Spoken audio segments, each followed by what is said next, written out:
Hey, what's up everybody? Dr. Patrick from Dual Dimension here. Just wanted to come to you guys with a deck tech, a little review essentially of the worm deck that I was using at the 1K. This deck, as it is now, was not how I played it. I definitely got some help afterwards. Shout out to Dakota from Gravity Gaming. Believe you guys should definitely check out their channel. I'll have the information for all their stuff down in the description down below. He helped me out, he picked my deck apart, he also brought the cards that I needed afterward to help me basically fulfill everything that we were talking about. I also see an influx of newer Shardbugs players in the Discord, and I figured this would also be a great opportunity to kind of let people get an idea of a deck that they could make or how to basically construct a deck. So this is a 60 card deck. It's gonna be 40 bugs, 20 of other. Essentially, we're gonna start here with the Fungal Farmer. This card is just really a good staple card for Luna. It's gonna benefit off of the Serene Oasis, and we also have an Underground Network here just in case. This card benefits the worms, but we'll talk about that here in a second. But Fungal Farmer for one is gonna be a 1/2 resistant to flying, which a lot of bugs in the meta are flying. And with the location in play, he's gonna get an extra devotion, so that's just great value there. Moving forward here at another 1-drop, the Spark Ranger, we're gonna have all 4 copies of that. Basically for a 1-drop, we're gonna get a 1/1 with focus, and when it comes into play, we're gonna be able to deal 1 damage to an enemy bug. So usually you're using this to ping something like a Cloth Moth off the field in response to your opponent playing it. You can bring it back into the hive and then play it again later to reuse its ability, so really good there. We're gonna have Cloth Moth, obviously a staple here. We're gonna try to generate as much mana as we can to try to get as many worms out as we can. The Darkness Devotee, obviously great value, 1-drop, 0/2, again, resistant to flying, so gonna get that extra point on defense on block. And it's also gonna devote for 2, so why not have all 4 copies in there? The Adventurous Earthworm, we're gonna have all 4 copies of him. He's basically going to be there to benefit from the other worms that you're gonna be playing. His devotion is going to go up 1 point if there's another worm on the field with him. And I've won a lot of games just by getting a couple of those guys on the field with some worms I've already had. Moving over into this row here, a 2-drop Dust Moth Priest. Easy selection to have in this deck. We're going to have all 4 copies of that. When it's played, you're going to automatically get a devotion off of that. It's also going to devote for 2, and it's a 2/3, so great wall there. The Crescent Comet, speaking of walls, is going to be great walls at great value because it has Swarm and Hard Shell and the resistance to flying. Not only that, you're basically going to get a 2/4 in some cases for 1 dust that's also devoting for 2. So all around, just a wonderful card there. The Dust Moth Messenger, again, another staple that you need to have. It's basically going to pay for itself, and it's going to tap for 2 additional Lunar Dust. But it comes with camouflage, which is nice, so that your enemies can't essentially target it. It's gonna come with its own cloak of safety, essentially. The Ribbon Leech, I figured that you wanna have all 5 of those because those Ribbon Leeches are gonna get 1 devotion for every other Ribbon Leech that's on the field with it. I've definitely won games with a couple of Ribbon Leeches, a couple of Adventurous Earthworms. They tend to stack up very, very quickly. And so definitely want to keep those either in the hive or in your hand when you encounter the Ribbon Leeches during the game. Lunarian Ritualist, that's going to be kind of something I was playing around with. I wanted to kind of substitute that out for a Wormbow Wagons, but the Lunarian Ritualist I kind of went with, 1, because I don't have Wormbow, but 2, also the effect here is going to take 2 devotion from your opponent. This deck isn't very aggressive, and so this kind of gives me an option to kind of control the opponent's devotion without having to outwardly attack them, since a lot of the bugs, like I said, aren't looking to really get into combat here. Speaking of which, I also, going along with that theory, decided to include 2 hookworms here.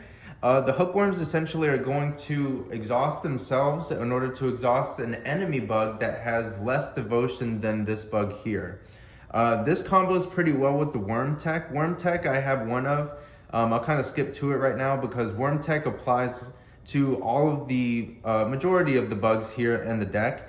It's going to give +2/+2 and Stomp, plus an extra devotion counter. So having this on top of the Hookworm, making it that 3/5 with Stomp and a devotion of 3 with the ability to basically tap most things on the field, because the 3 devotion is pretty high value in the current meta right now, or in the current card selection rather.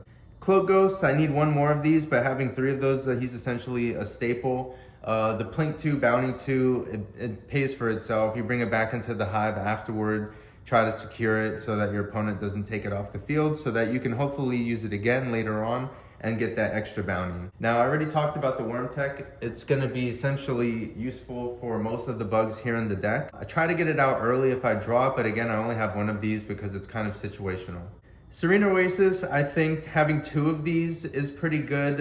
In some decks, you can probably get away with having 1. It's just a really good value card. As long as you have 2 bugs on the field, you're gonna be able to tap it to draw a card for free. So instead of drawing 1 card a turn, you essentially draw 2 cards a turn, which is a great draw engine for no future dust investment.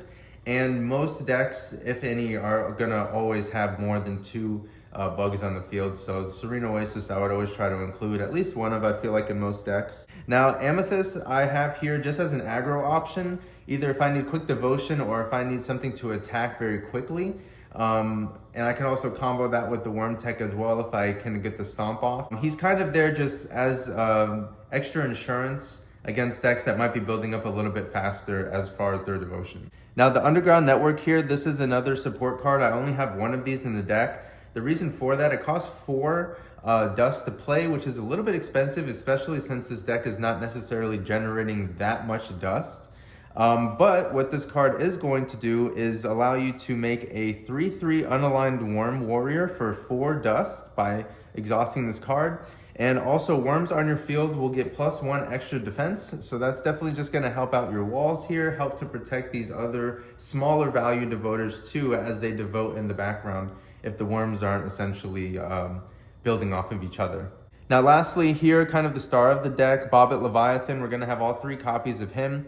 It's a 6/4 aggro, and if it is blocked by a bug with swimming, it actually gains an additional 3 attack until the end of the turn. So it becomes a 9/4, basically on par with the Blue Eyes here for 5 Lunar Dust. It's also going to devote for 2, so the aggro can be really useful. I actually lost my first game at the 1K because my opponent had a Bobbit Leviathan in their hive that they played at, I think, turn 1 or 2. And the Bobbit Leviathan came up and was the finishing touches basically that they needed to get up to 20, and the aggro was very useful there in that situation.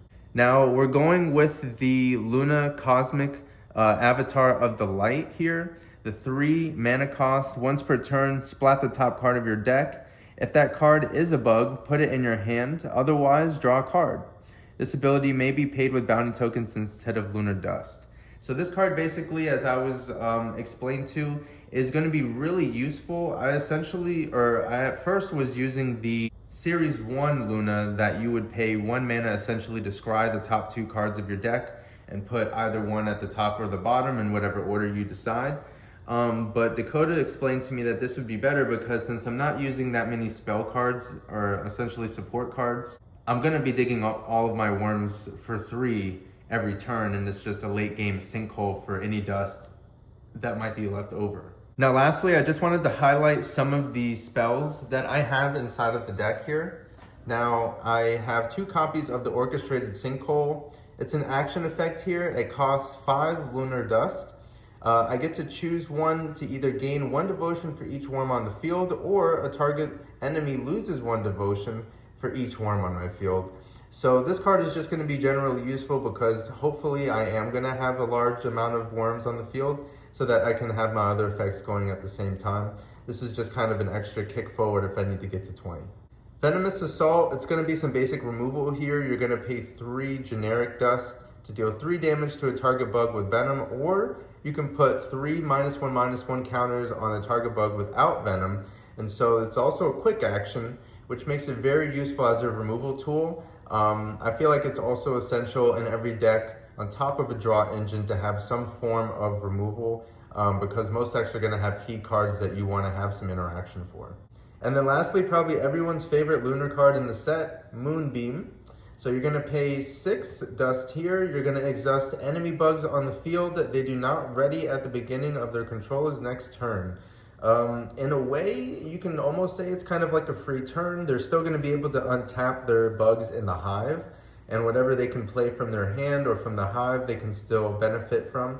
But if they have a lot of investment in their bugs on the field, Moonbeam can really slow down their momentum or kind of swing the momentum in your favor.